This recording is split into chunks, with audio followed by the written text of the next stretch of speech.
अब इधर whole square है, इधर 0 है, तो हम होल स्क्वायर को हटा सकते हैं। तो हमें मिल रहा है यहाँ a² minus a² is equal to 0। या फिर क्वेश्चन है कि a² plus a² plus 12 is equal to 2 into a² plus x plus 6, find the value of x। अब शुरुआत करते हैं यहाँ से कि a² whole to the power 2। जैसा कि हम जानते हैं a⁻m इंटू n को लिखा जा सकता है a⁻m whole to the power n plus a⁻, इनसे हम 2 कॉमन ले लेते हैं तो बचेगा हमारा x plus 6 is equal to twice a⁻, हम यहाँ इसे 2 पार्ट्स में कन्वर्ट कर लेते हैं, x² को अलग कर लेते हैं और x प्लस 6 को अलग कर लेते हैं। तो हम इस तरह लिख सकते हैं a⁻x² इंटू a⁻x प्लस 6, क्योंकि हम एक फॉर्मूला भी जानते हैं इसमें a⁻m into a⁻n is equal to a⁻m plus n होता है। ठीक है,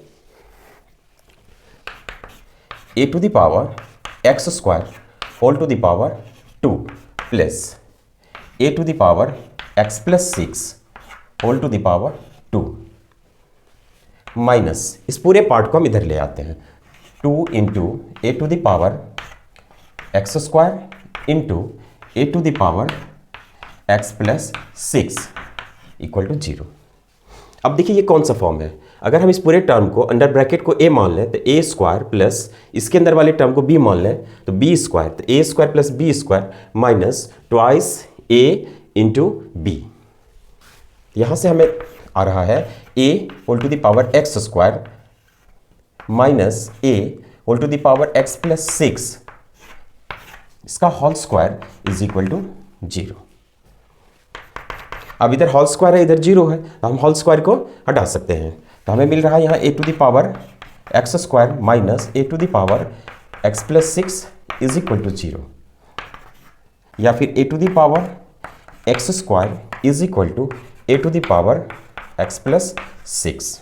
अब बेस इक्वल है, इक्वल बेस का है ये, तो पावर इक्वल हो जाएगा। तो therefore x² equal to x plus 6। यहाँ पे हम प्रॉपर्टी यूज किए हैं a⁻m is equal to a⁻n, तो therefore m is equal to n। अब यहाँ हम x² equal to x plus 6 ले आए हैं। ठीक है, अब हम इसके x² minus x minus 6 equal to 0, ये अब हम क्वाड्रेटिक इक्वेशन दे दिया, तो हम इसका मिडिल टर्म स्प्लिट करेंगे। तो x² minus 3x plus 2x minus 6 is equal to 0। x common ले लेंगे तो x माइनस 3 प्लस 2 कॉमन लेंगे तो x minus 3 is equal to 0। तो x माइनस 3 और x प्लस 2 हमें 2 फैक्टर्स मिला यहाँ पे। तो other x minus 3 equal to 0, यहाँ से हमें x इक्वल टू 3 आ गया, और x प्लस 2 इक्वल टू 0, यहाँ से हमें x इक्वल टू -2 आ गया। ये 2 सॉल्यूशन है इसके।